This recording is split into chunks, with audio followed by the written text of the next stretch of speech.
ઓમ નમઃ શિવાય. શિવોત્સવ શ્રાવણ. શ્રાવણ મહિનો ચાલી રહ્યો છે અને શ્રાવણ મહિનાનું કહેવાય કે અંતિમ અઠવાડિયું ચાલી રહ્યું છે. અને શિવ ભક્તોનો પવિત્ર મહિનો એટલે કહેવાય કે શ્રાવણ. જ્યાં દરેક શિવાલયોમાં ગુંજે છે એક જ નાદ, હર હર મહાદેવ. આ પવિત્ર મહિનામાં જલાભિષેક, બિલીપત્ર અને ધતુરાથી સજ્જ બને છે શિવલિંગ. અહીંયા ભક્તો મન, વચન અને કર્મથી શિવની આરાધના કરતા હોય છે, કારણ કે પવિત્ર શ્રાવણ મહિનો મહાદેવને પ્રસન્ન કરવાનો સર્વોત્તમ મહિનો માનવામાં આવે છે. કહેવાય છે કે આ મહિનો માત્ર પૂજાનો નથી, પરંતુ ભક્તિના જ્યોતિથી જીવનમાં શાંતિ, સંતોષ અને સમૃદ્ધિ લાવવાનો માર્ગ છે. તો ચાલો મિત્રો, આજે વાત કરીએ રાજકોટમાં આવેલા ચંદ્રમૌલેશ્વર મહાદેવ મંદિરની. શિવ ઉપાસના એટલે ભક્તિનો પરમ માર્ગ, જ્યાં બિલીપત્રનું અર્પણ હોય, જળાભિષેકની ધાર હોય અને હૃદયમાં અખંડ શ્રદ્ધાનો સંગમ હોય. શિવ ઉપાસના માત્ર પૂજા નથી, એ તો આંતરિક શાંતિ, સંયમ અને મોક્ષનો પથ છે. શિવલિંગ પર ચઢાવેલો દરેક બુંદ માત્ર અર્પણ નહીં, પરંતુ જીવનના દુઃખોને દૂર કરવાની સાધના છે. મંત્રોનો નાદ, ધૂપની સુગંધ, ભક્તિની લાગણી, આ બધું મળીને ભક્તોને જોડે છે શિવત્વ સાથે. કારણ કે શ્રાવણ જેવા પવિત્ર માસમાં શિવ ઉપાસના એ જ છે આત્માને શિવ સાથે એકરૂપ થવાનું પરમ સત્ય. આવું જ એક પવિત્ર ચંદ્રમૌલેશ્વર મહાદેવ મંદિર આવેલું છે રાજકોટના રતનપરા ગામમાં. રાજકોટ મોરબી હાઈવે પર રતનપર ગામ ખાતે આવેલું ચંદ્રમૌલેશ્વર મહાદેવ મંદિર ગુજરાતના આધ્યાત્મિક સ્થળોમાં એક અનોખું સ્થાન ધરાવે છે. આ મંદિરની અનોખી વિશેષતા છે જે અખંડ સ્ફટિક શિવલિંગ બિરાજમાન છે. એવું કહેવામાં આવે છે કે સ્ફટિક શિવલિંગ ભારતભરમાં માત્ર 3 સ્થળોએ જોવા મળે છે, જેમાં જમ્મુ, કેદારનાથ અને રાજકોટના રતનપરમાં. આ સ્ફટિક શિવલિંગના દર્શનથી ભક્તોને 12 જ્યોતિર્લિંગના દર્શનનું પુણ્ય પ્રાપ્ત થાય છે. પવિત્ર શ્રાવણ મહિનામાં અહીં દૂર દૂરથી ભક્તો દર્શનાર્થે આવે છે, જે આ મંદિરને આધ્યાત્મિક આસ્થાનું મુખ્ય કેન્દ્ર બનાવે છે. રાજકોટના રતનપર ગામમાં આવેલું છે ચંદ્રમૌલેશ્વર મહાદેવનું મંદિર. શ્રદ્ધા અને ભક્તિનું પ્રતીક છે ચંદ્રમૌલેશ્વર મહાદેવનું મંદિર. સ્ફટિક શિવલિંગના દર્શનથી મળે છે 12 જ્યોતિર્લિંગના દર્શનનું પુણ્ય. ભગવાન શિવ એ સર્વ સંસારના કલ્યાણ દાતા એવા દેવતા છે અને રાજકોટના આ રતનપુર ગામમાં આવેલો ભગવાન ચંદ્રમૌલીશ્વર ભગવાનનું આ મંદિર છે. આ ચંદ્રમૌલી નામમાં ઇતિહાસ છે. અહીંનો આ આશ્રમ જગતગુરુ શંકરાચાર્ય ભગવાન આદિ શંકરાચાર્ય દ્વારા સ્થાપેલો 4 મઠોમાં એક મઠ, જે દ્વારકાપુરી શારદાપીઠ છે. એમના શંકરાચાર્ય અત્યારે અનંત શ્રી વિભૂષિત દ્વારકા શારદા પીઠાધીશ્વર સ્વામી સદાનંદ સરસ્વતીજી મહારાજ, જે પશ્ચિમના ક્ષેત્રના શંકરાચાર્ય છે. જ્યારે ભગવાન શિવ ને ઉપાસના કરી ભગવાન શંકરાચાર્યએ ભગવાનથી આદેશ પામ્યો કે આ સંસારમાં કેવી રીતે લોકોનું આપણે કલ્યાણ કરીએ, તો ભગવાન શિવે ભગવાન શંકરાચાર્યને 4 શિવલિંગ આપ્યા હતા. એ 4 શિવલિંગમાં એમનું નામ ભગવાન શંકરાચાર્યએ ચંદ્રમૌલીશ્વર ભગવાન રાખ્યા. એ 4 શિવલિંગ પશ્ચિમમાં દ્વારકા શારદા પીઠમાં, પૂર્વમાં ગોવર્ધન પીઠમાં, સાઉથમાં દક્ષિણમાં શૃંગેરી પીઠમાં અને ઉત્તરમાં જ્યોતિષપીઠમાં ભગવાન શંકરાચાર્યજીએ 4 આશ્રમોનો સ્થાપના કરી અને 4 શિવલિંગની સ્થાપના કરી. એ શિવલિંગના નામે સાંપ્રતકાલ બ્રહ્મલીન જગતગુરુ શંકરાચાર્ય સ્વામી સ્વરૂપાનંદ સરસ્વતીજી દ્વારા સ્થાપેલા આ રતનપુર ગામમાં ચંદ્રમૌલીશ્વર ભગવાનનો આ સ્ફટિકનો શિવલિંગ છે. શિવલિંગ તો ઘણા હોય, આપ લોકો જાણો છો કે શિવલિંગ તો હોય, પ્રત્યેક ભગવાન કંકડ જો દેવમાં માનો તો કંકડ કંકડ ભગવાનનો શિવ થઈ જાય. પણ આપણા ત્યાં પૂજન કરવાની બધા પદ્ધતિ હોય, તો આ પદ્ધતિમાં બધા શિવલિંગના તમે પ્રસાદ ગ્રહણ નહીં કરી શકો. પણ જ્યારે જે રત્નનો શિવલિંગ હોય તો એમનો પ્રસાદ તમે ગ્રહણ કરી શકો છો બધા લોકો પાસે. તો આ શંકરાચાર્ય દ્વારા સ્થાપેલા, શંકરાચાર્ય દ્વારા આપેલા સમાજ માટે એક એવો મંદિર છે જે દર્શન માત્રેણ શિવમ કરોતિ, અર્થાત દર્શન માત્રથી જે આનંદ આપે, દર્શન માત્રથી જે કલ્યાણ કરે, એવા આ રતનપુર ગામમાં આવેલો ભગવાન શિવનો, ચંદ્રમૌલીશ્વર ભગવાનનો ધામ છે. અને આજે શ્રાવણનો સોમવાર છે. આ સોમવારના દિવસે અહીંયા બધા લોકો આનંદ પામી રહ્યા છે. આપણે અભિષેક કરી રહ્યા છીએ. અહીંયા ભગવાન શિવજીનું હવન પણ પ્રારંભ છે. તો આ શંકરાચાર્યજીનો આપણા માટે એક વરદાન છે, ગામ માટે, રાજકોટ માટે, મોરબી માટે, ગુજરાત માટે, કે જે લોકો આવે અને આવીને દર્શન કરીને અને પોતાનું જો જીવન છે એ ધન્ય કરે. ઘરમાં જે સ્ફટિક શિવલિંગ હોય એમનું પ્રમાણ હોય કે અંગુષ્ઠ માત્ર આટલું પ્રમાણ હોય કે આટલો શિવલિંગ હોવો જોઈએ, મોટો શિવલિંગ નહીં હોવો જોઈએ. મોટો શિવલિંગ હોય તો એમનું સેવા પૂજા નહીં થઈ શકે. આટલું શિવલિંગ આ અંગુષ્ઠ પ્રમાણ જેટલું હોય, 4 ઇંચનો એવા શિવલિંગ રાખવો જોઈએ. અને ભગવાન શિવ તો આશુતોષ હોય, તો એમને દૂધથી, દહીંથી, મધથી અને સાકરથી એવા અને પંચામૃતથી, એ પંચામૃત સ્નાન કરાય. અને સ્નાન કરાઈ મંત્ર ન આવડતું હોય, કોઈ વસ્તુ ન આવડતું હોય, તો જય શિવ શંભુ હર હર મહાદેવ, જય શિવ શંભુ હર હર મહાદેવ એવા ઉચ્ચારણ કરીને અને ભગવાન શિવના અભિષેક કરવો જોઈએ. અને મંત્ર આવડતું હોય, શ્લોક આવડતું હોય, કોઈ ગૌર બાપા હોય તો એ લોકોને બોલાવી અને ભગવાનનો રુદ્રાભિષેક કરાવવો જોઈએ. અને ભગવાનનો જેના સામર્થ્ય હોય તો અતિરુદ્ર કરે, મહારુદ્ર કરે, એ બધા પંડિતોથી, બ્રાહ્મણોથી થઈ શકે તો આવી રીતે વિધિવત પૂજન કરવું જોઈએ. અને સૌથી પહેલા તો ભગવાનનો, શિવનો, તમારા કોઈ ગુરુ હોય તો એમનાથી ભગવાન શિવજીનો મંત્ર લો અને એ મંત્રનો અનુષ્ઠાન કરો. તો એ અનુષ્ઠાન ફલીભૂત હોય. ધારો કે આપનો કોઈ ગુરુ નથી, તો ભગવાન શિવનું નામ જ શિવ શિવ શિવ શિવ એ જ મંત્ર છે, તો એ નામનો જપ કરે તો એમનું કલ્યાણ થાય. મને સેવા આપતા यहाँ 10 વર્ષ થઈ ગયા. જ્યારેથી મંદિર બના ત્યારેથી અમે यहाँ છે. 10-12 વર્ષ થઈ ગયા. મહિમા એ ચંદ્રમૌલેશ્વર મહાદેવ મંદિર છે ના રતનપુરમાં શિવલિંગ, સ્ફટિક શિવલિંગ 108 કિલોની વિરાજમાન છે. એના બ્રહ્મલીન જગતગુરુ શંકરાચાર્યજી મહારાજ એની પ્રાણ પ્રતિષ્ઠા કરેલી છે. એને દ્વારા એની પ્રાણ પ્રતિષ્ઠા 2011 થઈ છે. એ તો ભગવાનની કૃપા છે. જા પર કૃપા રામ કી હોઈ, તા પર કૃપા કરહે સબ કોઈ. તો ભગવાન કી જ્યારે કૃપા થાય ત્યારે બધું થાય ને. એની કૃપા વિના તો કાંઈ નથી. આમાં શું છે, સગવડતા જે ભક્તો આવે એને ભંડારા પ્રસાદી કરે બધા. અત્યારે લઘુરુદ્ર મહારુદ્ર યજ્ઞ ચાલુ છે. પૂજન પાઠ રતનપુરના શ્રાવણ માસમાં બધા રતનપુરના આવે છે દર્શન કરવા. રતનપુર ગામના બધા આવે છે કાયમ. અત્યારે આપણે આદિગુરુ શંકરાચાર્યજી મહારાજના દ્વારા બનાવેલી 4 મુખ્ય પીઠ માંથી એક એટલે કે દ્વારકા પીઠના શંકરાચાર્યજી મહારાજના દ્વારા નિર્માણ કરેલું આ મંદિર એટલે કે ચંદ્રમૌલેશ્વર મહાદેવના મંદિરમાં આ 5 દિવસીય દશાંશ હોમનું આયોજન કરેલું છે.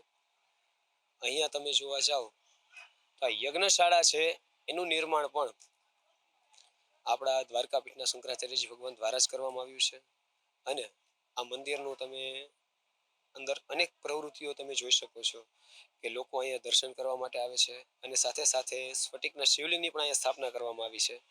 આ સ્ફટિકના શિવલિંગ દ્વારા પણ આપણે લોકો આપણી અંદર રહેલા કામ, ક્રોધ, મદ, લોભ, મોહ, મત્સર આ ષડ રીપુને નાશ કરી શકીએ છીએ. સાથે સાથે અહીંયા એક ગૌશાળા પણ છે અને આ ગૌશાળાની અંદર ગાયોને લોકો લીલું નાખવા માટે પણ આવતા હોય છે અને પોતાની અનેક જાતની ગ્રહની પીડાઓને દૂર કરવા માટે પણ આવતા હોય છે. આ જે યજ્ઞશાળા બનાવવામાં આવી છે, આ યજ્ઞશાળાના 4 મુખ્ય દ્વારો અને એને 4 વેદોથી પૂજન કરી અને અહીંયા બનાવવામાં આવ્યા હતા. સાથે સાથે યજ્ઞકુંડ પણ બનાવવામાં આવ્યો છે કે જેની અંદર એ પણ યજ્ઞના માપ અનુસાર કે દ્વિઉંગલ, ત્રયોંગલ અને ચતુર્ઉંગલ આ પ્રમાણે માપસર બનાવવામાં આવી છે. વિશ્વયોની સહિત અનેક પ્રકારની યજ્ઞશાળાની અંદર એક નાનામાં નાની વસ્તુને ધ્યાન રાખવામાં આવેલી છે. સાથે સાથે આ યજ્ઞશાળાની અંદર આજે જ્યારે ભગવાન શિવનો શ્રાવણ માસ ચાલે છે, શ્રાવણ માસમાં તો એમ કીધું કે અનેક કથાઓ પ્રચલિત છે. જેમ કે આપણે જોવા જઈએ તો એક કથા અંતર્ગત સમુદ્ર મંથન પણ શ્રાવણ માસમાં થયું હતું, જેને હિસાબે સમુદ્ર મંથનમાંથી વિષ બહાર આવ્યું હતું અને આ વિષને ભગવાન શિવે ગ્રહણ કરી અને પોતે નીલકંઠ કહેવાના, જેને કારણે પણ આ શ્રાવણ માસની પવિત્રતા અનેક ગણી છે. સાથે સાથે આ શ્રાવણ માસ દરમિયાન જ્યારે માતા સતીએ પોતાના દેહનો ત્યાગ કર્યો હતો અને ફરીથી જન્મ લઈ અને ભગવાન શિવની ઘરે અવતરણ ભગવાન શિવની સાથે લગ્ન કરવા માટે થઈ અને ભગવાન હિમાલયજીને ત્યાં માતા પાર્વતીજી જે છે એ અવતર્યા હતા, ત્યારે ભગવાન શિવ છે એમની સાથે લગ્ન કર્યા અને પ્રથમ વખત જે ભગવાન શિવ આ પૃથ્વી ઉપર હિમાલય પર આવ્યા હતા એ સમય પણ શ્રાવણનો માસ હતો. એટલે એ દરમિયાન પણ શ્રાવણ માસની પૂજા ખૂબ મહત્વ કીધું છે.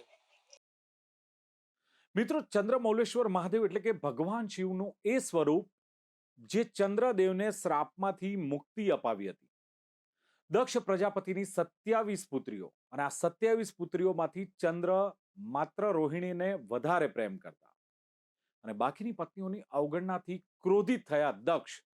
અને દક્ષ ક્રોધિત થયા ત્યારે ચંદ્રને શ્રાપ આપ્યો કે તું ક્ષીણ થતો જઈશ અને તારો આખરે નાશ થશે. હવે આ શ્રાપથી વ્યથિત ચંદ્રદેવ પ્રભાસ ક્ષેત્રે પહોંચ્યા અને ત્યાં પહોંચી તેમણે ભગવાન શિવની ઘોર તપસ્યા કરી. ઘોર તપસ્યા કરતા શિવ પ્રગટ થયા અને તેમના શ્રાપને અમરત્વમાં ફેરવી નાખ્યો. ચંદ્રના ક્ષય વૃદ્ધિને ચિરંજીવી બનાવ્યો અને શંકરે પોતાની જટામાં ચંદ્રને સ્થાન આપીને ત્યારથી જ શિવ બન્યા ચંદ્રમૌલેશ્વર, ચંદ્રશેખર અને શાશ્વત ઈશ્વર. ચંદ્રમૌલેશ્વર મહાદેવની પૌરાણિક કથા અનુસાર પ્રાચીન કાળમાં દક્ષ પ્રજાપતિએ 27 કન્યાઓ હતી. આ બધી કન્યાઓના વિવાહ ચંદ્રદેવ સાથે થયા. એવું કહેવાય છે કે દક્ષ પ્રજાપતિએ શરત મૂકી હતી કે ચંદ્રે તેની બધી પુત્રીઓને સમાન પ્રેમ આપવાનો, પરંતુ લગ્ન પછી ચંદ્રદેવ માત્ર રોહિણી નામની પત્ની પ્રત્યે જ અત્યંત આસક્ત થઈ ગયા અને અન્ય 26 પત્નીઓને તેઓ અવગણવા લાગ્યા. આ વાતથી કન્યાઓએ પોતાના પિતા દક્ષ પ્રજાપતિ પાસે ફરિયાદ કરી. દક્ષ પ્રજાપતિ ખૂબ ક્રોધિત થયા અને ચંદ્રને શ્રાપ આપ્યો. હે ચંદ્ર, તે અન્ય પત્નીઓની અવગણના કરી છે, તેથી તું ક્ષીણ થતો જશે અને અંતે તારો નાશ થશે. ચંદ્ર આ ભયંકર શ્રાપથી વ્યાકુળ થયા. તેમણે પોતાની કાંતિ ગુમાવી દીધી. દેવતાઓ વ્યથિત થયા, કારણ કે ચંદ્ર વિના પ્રજાને પ્રકાશ અને ઠંડક મળતી નહોતી. આ આપત્તિમાંથી મુક્તિ માટે દેવતાઓએ ચંદ્રને સલાહ આપી કે તેઓ ભગવાન શિવની ઉપાસના કરે. ચંદ્રદેવે પ્રભા ક્ષેત્ર જઈને ઘોર તપ કર્યું. ભગવાન શિવની આરાધના કરતા રહ્યા. અંતે શિવજી તેમની ભક્તિથી પ્રસન્ન થઈને પ્રગટ થયા અને કહ્યું કે ચંદ્રદેવ, હું તને દક્ષના શ્રાપથી સંપૂર્ણ મુક્તો કરી શકતો નથી, પરંતુ તને એક નવું સ્વરૂપ આપીશ. તું દર મહિને ક્ષીણ થતો જશે અને પછીથી ફરી વધતો જશે. આમ તું અમર રહેશે. આ રીતે ચંદ્રદેવને અમરત્વ મળ્યું અને ચંદ્રકલાઓનું પરિભ્રમણ શરૂ થયું. ભગવાન શિવે તેમને પોતાના જટામાં સ્થાન આપ્યું, તેથી તેઓ ચંદ્રશેખર અને ચંદ્રમૌલેશ્વર તરીકે ઓળખાયા. એવું કહેવાય છે કે ચંદ્રમૌલેશ્વર મહાદેવની પૂજા કરવાથી ચંદ્રદોષ, માનસિક અશાંતિ અને કુટુંબમાં મતભેદો દૂર થાય છે. જીવનમાં શાંતિ, પ્રેમ, ક્રાંતિ અને સમૃદ્ધિ આવે છે. અને ખાસ કરીને શ્રાવણ માસમાં અહીંયા પૂજાનું વિશેષ મહત્વ માનવામાં આવે છે. શ્રાપને પણ આશીર્વાદમાં ફેરવનાર ચંદ્રમૌલેશ્વર મહાદેવ શિવની જટામાં ચંદ્રદેવના સ્થાનથી મહાદેવ બન્યા ચંદ્રમૌલેશ્વર. ભગવાન શિવ અનંત અવિનાશી અને ભક્તિમાં છે જીવંત. મારું આ મામાનું ગામ છે, એટલે અમે નાના હતા ત્યારથી જ કે આ મંદિરની પ્રાણ પ્રતિષ્ઠા જ્યારે કરવામાં આવી ત્યારથી જ અમે આ મંદિર હારે સંકળાયેલા છીએ. ભક્તોની એક અનેક અનુભૂતિ હોય છે કે જે લોકોને અહીંયા આવવું પસંદ હોય છે એ લોકો ગમે ત્યાંથી, રાજકોટથી લઈને મોરબીથી લઈને ગમે ત્યાંથી બહુ મોટી સંખ્યામાં ભક્તો અહીંયા આવે છે અને દર્શનનો લાભ લે છે. સ્ફટિકની શિવલિંગની સેવા પૂજા, એક આપણે સેવા પૂજામાં તો એક એવું છે કે આપણે એક મનથી આપણે જે આપણી માનસિકતાથી આપણે પૂજા કરીએ એ જ સાચું છે. અને બાકી જે આપણા નિયમો લાગતા હોય કે ભાઈ સ્ફટિકની શિવલિંગમાં આ નિયમો અનુસાર પૂજા કરવી જોઈએ, એ નિયમો અનુસાર જ પૂજા કરીએ છીએ. આમ ભક્તોને હું એટલું જ કહેવા માંગુ છું કે જો શક્ય હોય તો તમે એક વખત આ મંદિરે આવો અને આ દર્શનનો લાવો લ્યો. ખરેખર આ મંદિર એક અદ્ભુત જગ્યામાં છે અને પ્લસમાં અહીંયાનું એક વાતાવરણ છે એ અતિ રમણીય છે અને દર્શનનો લાભ લેવાથી આ ભક્તોને બહુ મનમાં શાંતિ મળે છે અને એક સ્ફટિકની શિવલિંગના દર્શન કરવા એ આપણું બહુ ખૂબ મોટું સૌભાગ્ય ગણાય છે.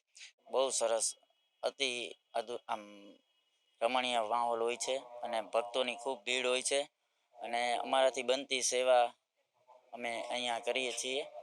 અને બાકી તો ભગવાનની કૃપાથી બધા મંદિરના દર્શન વધારેમાં વધારે કરવા આવે છે અહીંયા આગળ. અહીંયા ગૌશાળા પણ છે અને વાર તહેવારે અને કોઈ પર્સનલ ફંક્શન પણ અહીંયા ભંડારા નિમિત્તે ચાલુ જ હોય છે.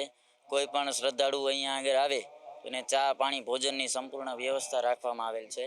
અને શંકરાચાર્યજીની પણ ખૂબ ઈચ્છા છે કે બને એટલા ભક્તો અહીંયા આવે અને પ્રસાદીનો લાભ લે. આ મંદિર બન્યું તેદુના દર્શન કરવા આવીશ. શ્રાવણ મહિનામાં વધારે હોય. હા, અમારા ગામના દરબાર પ્રવીણસિંહ છે, પ્રવીણસિંહ સુરુભા, એને જ આ જગ્યા દાનમાં આપેલી અને સરસ મજાનું આયોજન છે. આ જગતગુરુ શંકરાચાર્યએ ખુદ શિવલિંગની સ્થાપના કરી. સ્ફટિકનું શિવલિંગ મોટું, લગભગ આખા ગુજરાતની આજુબાજુમાં તો આટલામાં તો નથી જ, અને આખા ગુજરાતથી લગભગ બધાય ભાવિકો શિવ ભક્તો એમાં શ્રાવણ મહિનામાં તો મોસ્ટ ઓફ ભીડ હોય જ છે અને બધાય દર્શન કરીને અવલૌકિક આનંદ માણે છે. અને તમે પણ જો દર્શન કરો તો તમને પણ શિવ શ્રાવણ મહિનામાં તો શિવના ખુદ તમને આ મનથી અનુભવ થાય કે ના ના શિવ અત્યારે સૃષ્ટિ ઉપર અહીંયા જોવા, એટલે ગુજરાત આખામાં અત્યારે વધારે પડતું માહોલ હોય. શ્રાવણ મહિનામાં તો ખૂબ શિવમય જ હોય છે બધું વાતાવરણ અહીંનું. અરે અનુભૂતિ તો મનથી થાય જ. જેમ કે તમે થોડીક વાર બેસો તો તમને પણ થઈ જાય. હું વર્ણવી ન શકી. અમુક એવી અનુભૂતિ હોય તો એ તમને કઈ રીતે કહી શકાય, પણ તમે આવો દર્શન કરો થોડીક વાર બેસો તો તમને ખુદ અનુભૂતિ થશે. અનુભૂતિ તો વર્ણવી ન શકાય એવી બધી. એને બપોરે શ્રાવણ મહિનો તો બપોરે ભોજનાલય છે, ગાયોની સેવા હોય તો એ કરીએ કે યજ્ઞશાળાનો લાભ લઈએ, મંદિરે દર્શન કરીએ કે શ્રાવણ મહિનો આખો શિવમય જ છે. એમાંય દર્શન કરો, એમાં સંધ્યા આરતી કરો, બહુ તમને આમ માનસિક મનથી પ્રફુલ્લિત થઈ જાય. આ દુનિયાની અત્યારે દોડધામથી બધા જાણો છો બધા અસ્ત વ્યસ્ત થઈ ગયા, પણ શ્રાવણ મહિનામાં એમાં તમે શિવ મંદિર આવો, બહારની બધી થોડીક તકલીફો આમ મૂકીને આવો, મજા આવે. એટલે ટૂંકમાં આમ મન તમારું પ્રફુલ્લિત થઈ જાય. જેમ કાઠિયાવાડી શબ્દોમાં આપણે કંઈક પ્રફુલ્લિત તમે રહ્યો. મિત્રો, ચંદ્ર મૌલેશ્વર મહાદેવ એટલે કે ભગવાન શિવનું એક અતિ પ્રાચીન અને પૌરાણિક સ્વરૂપ કહેવાય છે. અને ચંદ્ર મૌલેશ્વરના અર્થની વાત કરીએ તો ચંદ્ર મૌલેશ્વર નામનો અર્થ થાય છે કે જેના મસ્તક પર ચંદ્ર સુશોભિત છે તેવા ઈશ્વર. અને તમને ખબર છે કે ભગવાન શિવની જટામાં ચંદ્ર શોભે છે, એટલે જ ભગવાન શિવને ચંદ્ર મૌલેશ્વર કહેવામાં આવે છે. તમે પૌરાણિક કથાઓમાં જુઓ તો પૌરાણિક કથાઓ પ્રમાણે ચંદ્ર ભગવાને દક્ષ પ્રજાપતિના શ્રાપથી મુક્ત થવા માટે જે ભગવાન શિવની ઉપાસના કરી હતી અને તેમની ભક્તિથી પ્રસન્ન થઈને શિવે ચંદ્રને પોતાના મસ્તક પર સ્થાન આપ્યું. હવે આ જ કારણે ભગવાન શિવને ચંદ્રશેખર અથવા ચંદ્ર મૌલેશ્વર તરીકે પણ ઓળખવામાં આવે છે. રાજકોટના રતનપર ગામમાં આવેલા ચંદ્રમૌલેશ્વર મહાદેવ મંદિરની સ્થાપના વર્ષ 2011માં દ્વારકાપીઠના પીઠાધીશ્વર જગતગુરુ શંકરાચાર્ય શ્રી સ્વરૂપાનંદજી સરસ્વતીજી દ્વારા કરવામાં આવી હતી. મંદિરના મહંત લક્ષ્મીકાંત પાઠક જણાવે છે કે શંકરાચાર્યજીએ આ સ્ફટિક શિવલિંગની પ્રાણ પ્રતિષ્ઠા કરી હતી. તેમણે કહ્યું હતું કે આ શિવલિંગનો પ્રભાવ 50 કિલોમીટરના વિસ્તાર સુધી ફેલાશે. આ શિવલિંગને ચંદ્રનું રત્ન તરીકે ઓળખવામાં આવે છે, જે ભક્તોની તમામ મનોકામનાઓ પૂર્ણ કરે છે. એવી ભક્તોની શ્રદ્ધા છે કે શ્રાવણ મહિનો ભગવાન શિવની આરાધના માટે અત્યંત પવિત્ર માનવામાં આવે છે. આ દરમિયાન ચંદ્રમૌલેશ્વર મહાદેવ મંદિરમાં રુદ્રાભિષેક, મહાઆરતી અને મહાપૂજાનું આયોજન કરવામાં આવે છે. ખાસ કરીને પવિત્ર માસ શ્રાવણના સોમવારે ભક્તોની ભીડ પણ જોવા મળે છે. ભક્તો દૂર દૂરથી શિવજીના દર્શન અને પૂજા અર્ચના કરવા માટે આવે છે. અહીંયા મહાશિવરાત્રી દરમિયાન મંદિરમાં શ્રદ્ધાળુઓનો મેળો ભરાય છે, જ્યાં લોકો ભગવાન શિવના દર્શન કરીને ધન્યતા અનુભવે છે. એવું માનવામાં આવે છે કે ભારતભરમાં માત્ર 3 સ્થળોએ જ સ્ફટિક શિવલિંગની સ્થાપના થઈ છે, જેમાં એક ગુજરાતમાં આવેલા રાજકોટ જિલ્લાના રતનપર ગામમાં. લોકમાન્યતા મુજબ આ શિવલિંગની પૂજા કરવાથી 12 જ્યોતિર્લિંગના દર્શનનું ફળ મળે છે. આ સ્ફટિક શિવલિંગનું વજન 100 કિલો આસપાસ હોવાનું કહેવાય છે, જે તેને વિશ્વમાં સૌથી અનોખું સ્થાન બનાવે છે. આ પવિત્ર મંદિરની સ્થાપના માટે ગામના ઝાલા પ્રવીણસિંહે પોતાની કિંમતી જમીન દાનમાં આપી હતી. ચંદ્રમૌલેશ્વર મહાદેવ મંદિરની નજીક જ રામચરિત માનસનું મંદિર પણ આવેલું છે. આ મંદિર 207 ફૂટ લાંબુ અને ધનુષ આકારનું છે, જેને વિશ્વનું સૌથી મોટું ધનુષ આકારનું મંદિર માનવામાં આવે છે. આ મંદિરમાં રામ સેતુનો 11 કિલોનો પથ્થર છે, જે 40 વર્ષથી પાણીમાં તરે છે અને ભક્તો માટે આકર્ષણનું કેન્દ્ર બન્યું છે. આ મંદિરના પ્રાંગણમાં નવનિર્મિત ગૌશાળા, બાલ ક્રીડાંગણ અને અન્નપૂર્ણા ગૃહ જેવી અનેક સુવિધાઓ પણ ઉપલબ્ધ છે. અહીંયા દર્શનાર્થીઓ માટે ભોજન પ્રસાદનું વિતરણ પણ કરવામાં આવે છે. આમ રામચરિત માનસ મંદિર દ્વારા છેલ્લા 30 વર્ષથી ધાર્મિક, સામાજિક અને આરોગ્યલક્ષી પ્રવૃત્તિઓ પણ ચલાવવામાં આવે છે. અહીંયા સિયારામ મંડળના સહયોગથી ફૂલડોળ ઉત્સવ, રામનવમી, હનુમાન જન્મ જયંતિ, અષાઢી બીજની રથયાત્રા, તુલસીદાસ જયંતિ અને પદયાત્રીઓની સેવા જેવા અનેક કાર્યક્રમોનું આયોજન કરવામાં આવે છે, જે ભક્તોની આધ્યાત્મિકતાને, શ્રદ્ધાને વધુ ગાઢ બનાવે છે. વર્ષ 2011માં કરવામાં આવી ચંદ્રમૌલેશ્વર મહાદેવની પ્રાણ પ્રતિષ્ઠા. વર્ષ 2011માં દ્વારકાપીઠના પીઠાધીશ્વરના હસ્તે થઈ હતી મંદિરની સ્થાપના. જગતગુરુ શંકરાચાર્ય શ્રી સ્વરૂપાનંદ સરસ્વતીજીના હસ્તે કરાઈ સ્થાપના. આ મંદિરની પ્રાણ પ્રતિષ્ઠા થઈ તે દિવસથી અમે આ મંદિર સાથે જોડાયેલા છીએ. આ મંદિરના સંકુલમાં તમે આવો એટલે તમે એક તો પહેલાં તમને શાંતિનો અનુભવ થાય છે. જે અત્યારે આપણે શહેરી વિસ્તારમાં ઘોંઘાટ ને આ બધું વ્યવસ્થા છે, એના કરતાં અહીંયા આવો તો આપણું મન એકદમ શાંત થઈ જાય છે ને મંદિરમાં તમને બહુ જ શાંતિનો અનુભવ થાય છે. હા, અહીંયા આવો એટલે તમે મનથી તમે કોઈ મહાદેવ પાસે જો કોઈ મનોકામના તમે માગો છો તો એ અવશ્ય તમે એની પર પૂરી શ્રદ્ધા રાખો તો તમારી મનોકામના અવશ્ય પૂરી થાય છે. અહીંયા આજુબાજુના ગામના તો દરરોજ આવે જ છે, પણ રાજકોટથી શનિ રવિમાં વધારે માણસો આવે છે ને મોરબીથી પણ આવે છે માણસો. ચંદ્રમૌલેશ્વર પવિત્ર જગ્યામાં, જ્યાં આપણા આદ્ય ગુરુ જગતગુરુ શંકરાચાર્યની જગ્યા છે, આશ્રમ છે, આ આશ્રમમાં ચંદ્રમૌલેશ્વર મહાદેવ સાક્ષાત બિરાજમાન છે. પ્રથમ સોમવારે દર્શન કરતા દર્શનાભિલાષીઓ ખૂબ આનંદની લાગણી અનુભવે છે. સાથે આપ જોઈ શકો છો બેકગ્રાઉન્ડમાં જે શાસ્ત્રોક્ત વિધિથી યજ્ઞનો પડછંદ અવાજ આવી રહ્યો છે બ્રાહ્મણો દ્વારા, એ આપણી સનાતન સંસ્કૃતિની ધરોહર છે. દેવાધિદેવ મહાદેવ રાષ્ટ્રની ઉન્નતિ, ભારત વર્ષ સમગ્ર વિશ્વમાં જગતગુરુ બને અને રાષ્ટ્રની ઉન્નતિ થાય એવા ભાવનાથી આ ભૂદેવો પોતાના મંત્રોની આહુતિ આપી રહ્યા છે. યજમાન તરીકે જાડેજા પરિવાર ખૂબ ઉત્સાહથી દર વર્ષે ભાગ લે છે અને આ મંદિર એ ખૂબ જ જૂનું પુરાતન કહી શકાય એવું મંદિર છે, જ્યાં સ્ફટિકના શિવલિંગ, ખૂબ મોટા શિવલિંગ બિરાજમાન છે અને આદ્યગુરુ શંકરાચાર્ય દ્વારા આ મંદિર પોષિત અને પૂજિત છે. એક વખત આ મંદિરનો દર્શનનો લાવો લેવા જેવો છે. અમે પણ આજે જુનાગઢથી આવ્યા છીએ, દર્શનનો લાવો લીધો, ખૂબ આનંદ આવ્યો અને મહાદેવ સાક્ષાત હોય એવો ભાવ થઈ રહ્યો છે. ધન્યવાદ. તો મિત્રો, ભગવાન શિવ તો દેવોનો દેવ મહાદેવ છે અને ચંદ્રના શ્રાપને આશીર્વાદમાં ફેરવનાર અને પોતાની જટામાં સ્થાન આપનાર ભગવાન શિવ આજ સુધી ચંદ્રમૌલેશ્વર તરીકે ભક્તોમાં આરાધ્ય છે. અને આ જ કથા બતાવે છે કે શ્રદ્ધા, તપસ્યા અને સમર્પણ થકી કોઈ પણ અશક્યને શક્ય બનાવી શકાય. અને ભક્તિની જો અડગ શક્તિ હોય તો આ અડગ શક્તિ જ દરેક ભક્તોને શિવ તત્વ સાથે જોડે છે. અને કહેવાય છે ને કે શિવ જ સત્ય છે, શિવ જ અનંત છે, શિવ જ અવિનાશી છે અને ભક્તિમાં હંમેશા જીવંત છે. જય ભોલે, હર હર મહાદેવ.